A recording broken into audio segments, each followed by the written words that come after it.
దేవర 2 ఉంటుందా లేదా అన్న డౌట్ని క్రియేట్ చేసి నెగిటివ్గా ప్రచారం చేసినట్టే ఇక్కడ మరో సీక్వెల్ మీద కూడా విష ప్రచారం జరుగుతోంది. అదే కల్కి 2 మూవీ. ఆల్రెడీ కల్కి 1200 కోట్లు రాబట్టింది. అలాంటి సినిమాకు సీక్వెల్ అంటే కనీసం 2000 కోట్లకు మించే అవకాశం ఉంది. అలాంటి ప్రాజెక్ట్ని ప్రభాస్ ఎందుకు పక్కన పెడతాడు? ఇది కామన్ సెన్స్ లెవెల్లోనే తేలిపోయే సమాధానం. కాకపోతే రెబల్ స్టార్ కమిట్ అవుతున్న ప్రాజెక్టులు, చేస్తున్న సినిమాల లిస్ట్ చూస్తే బయట జరుగుతున్న ప్రచారాల్లో నిజం ఉందనే పరిస్థితులు కనబడుతున్నాయి.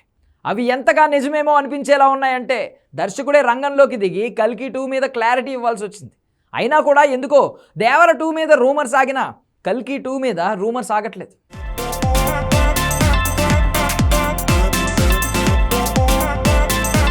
దేవర 2లానే కల్కి 2 మీద కూడా విష ప్రచారం జరగడం కామన్ అయింది. కాకపోతే దేవర 2 విషయంలో ఎన్టీఆర్ క్లారిటీ ఇచ్చాడు. దర్శకుడు కూడా తన స్టేట్మెంట్తో రూమర్లకు బ్రేక్ వేశాడు. కానీ కల్కి 2 ఉంటుందో లేదో అన్న రూమర్లు పెరగడానికి పరిస్థితులే కారణం. విచిత్రంగా ఏడుకొండల వారిని దర్శించుకోవడానికి వెళ్లిన నాగశ్విన్ కల్కి 2 ఉంటుందని, కథలో మార్పులు జరుగుతున్నాయని తేల్చాడు.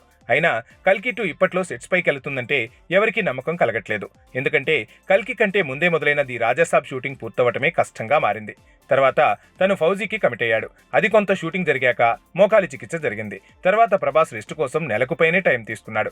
ఇప్పుడు మళ్లీ మోకాలి బాధ తిరగదోడుతుందని ప్రచారం జోరందుకుంది. ఇలాంటి టైంలో ఫౌజీ షూటింగ్ ఎప్పుడు పూర్తవుతుంది? ఆల్రెడీ కమిట్ అయిన సందీప్ రెడ్డి వంగా మూవీ స్పిరిట్ ఇంకెప్పుడు పూర్తవుతుంది? అసలు అది పూర్తవ్వాలంటే మొదలవ్వాలి. జూన్లో షురూ చేసిన వచ్చే ఏడాది సమ్మర్ వరకు షూటింగ్ కి టైం పట్టేలా ఉంది. దీనికి తోడు స్పిరిట్ పూర్తయ్యే వరకు మరో మూవీ చేయకూడదనేది సందీప్ రెడ్డి వంగా కండిషన్ పెట్టాడట. అంటే అప్పటి వరకు కల్కి 2 పట్టాలెక్కే అవకాశం లేదు. అందుకే ఆలియా భట్తో లేడీ ఓరియంటెడ్ మూవీకి నాగశ్విన్ ప్లాన్ చేశాడు అన్నారు. కానీ సడన్ గా తిరుమలలో కల్కి 2 స్క్రిప్ట్ పనులు జరుగుతున్నాయని రెబల్ ఫ్యాన్స్ కి గుడ్ న్యూస్ చెప్పేశాడు. కానీ ఇది సరిపోదు. కల్కి 2 తాలూకా లాంచ్డ్ డేట్ తో లేదంటే రిలీజింగ్ ప్లాన్ తో ఎప్పుడో తేల్చాలి. కాకపోతే ఇక్కడ మంచి విషయం ఏంటంటే కల్కి 2 తాలూకా 35% షూటింగ్ కల్కి ఫస్ట్ పార్ట్ టైంలోనే పూర్తి చేశారు. కాబట్టి కథలో మార్పులు చేసి మిగతా 65% షూటింగ్ కి 5 నెలల్లో టైం చాలు ఎక్కువనే టాక్ వినిపిస్తోంది. అదే నిజమైతే కల్కిలో హీరోకి వాడింది విగ్ కాబట్టి స్పిరిట్ షూటింగ్ తో పాటు దీన్ని ప్యారల్ గా ప్లాన్ చేయాలనుకుంటున్నాడు నాగశ్విన్. ఆ కాన్ఫిడెన్స్ తోనే రూమర్లని లైట్ తీసుకుంటున్నాడట.